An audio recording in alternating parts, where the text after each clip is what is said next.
Joining us now on the line is James Carafano from the Heritage Foundation, vice president over there. He's an expert in foreign and defense policy issues.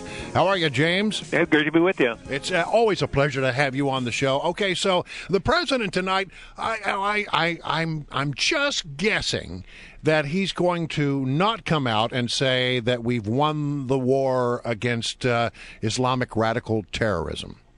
Well, what's stunning, if you think about it, is this may have been, 2014, may have been one of the worst foreign policy years of the post-Cold War era, I mean, in decades. And widely reported, widely expected that the president's almost going to say nothing on foreign policy. And that's a shame, because there's a lot going on in the world right now, and it seems to suggest that if he's not going to address it, either it's going very badly for him on that front, or he doesn't recognize that there's a problem. Well, this has become a very insular White House. I mean, you get stories every day, and more people in the administration are more and more forthcoming about how this is a very insulated, isolated White House that just sees the world through the way they want to, and it's very disconnected from the intelligence they're getting, from the advice they're getting from outside the inner circle. So one issue that might, and you reasonably expect him to say something, is on Iran, where the president will basically come out and say, don't do any more sanction bills, that's just going to hurt my negotiating with Iran, because the president's got two courses of action here. One is he signs a really bad deal with Iran, and then he just says, hey, I got a deal. The other is he just plays out the negotiations through the end of his term.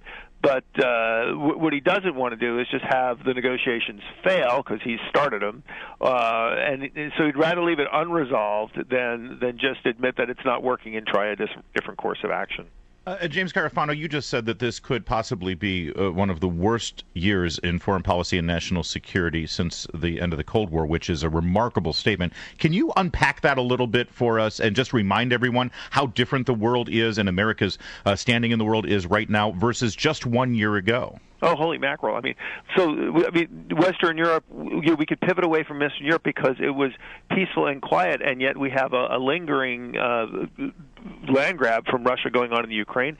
They're meddling in other countries as well. They're doing propaganda to undermine Western governments. The Middle East has never been more chaotic. You have an Islamist terrorist state rise up in the middle of Iraq. Syria, the civil war is the worst it's ever been. More people are dying than ever. Libya, which was the president's singular foreign policy success, is a complete basket case.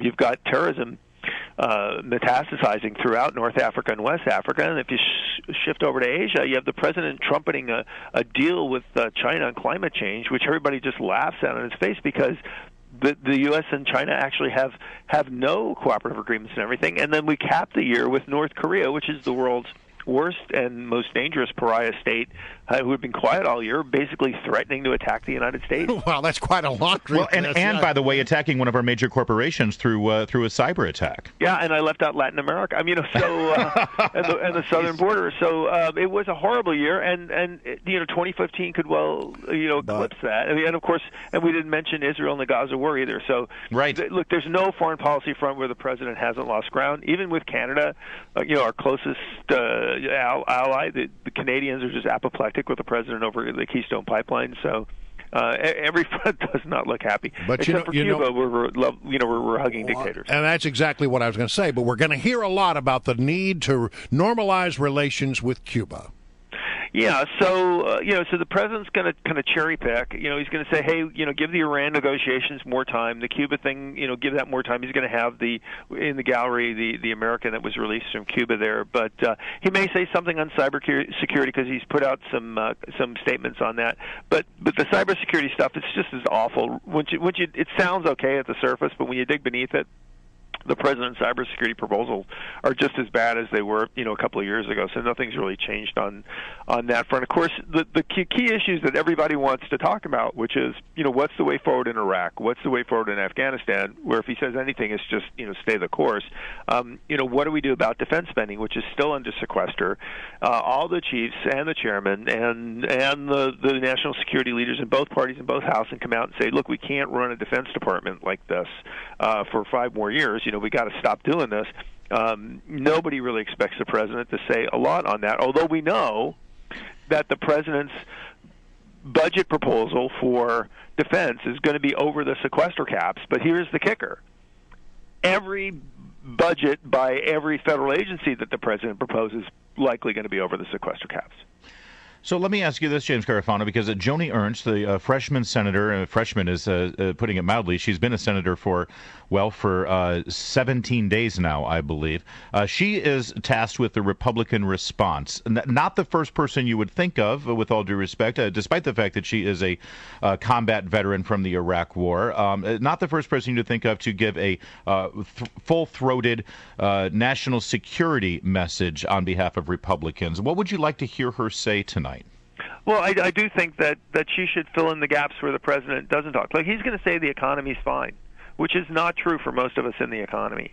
And the recovery was far too long and far too disjointed. So she ought to talk about that. She ought to talk about the things in foreign policy that he's not going to talk about. And instead of the president's domestic proposals, which are just going to be about more government, more taxes, I mean, she should talk about the things that would really empower and give opportunity. So what I like about having somebody like her give the State of the Union address is it is such a counter narrative to what the president is doing. What the president has done is for 6 years he has said the smartest people in the room have all the ideas and you should just shut up and do what we say. and the alternative here is, you know what? Every American out there is probably just as smart, if not smarter than you are, and we ought to be listening to lots of voices. So I like that. All right. Well, listen, James Carafano, listen, have you ever been to one of these things? No. No. And if God is with me and on my shoulder, I never will have to. All right, James Carafano with the Heritage Foundation, thank you so much for joining us. We really appreciate it. Good being with you.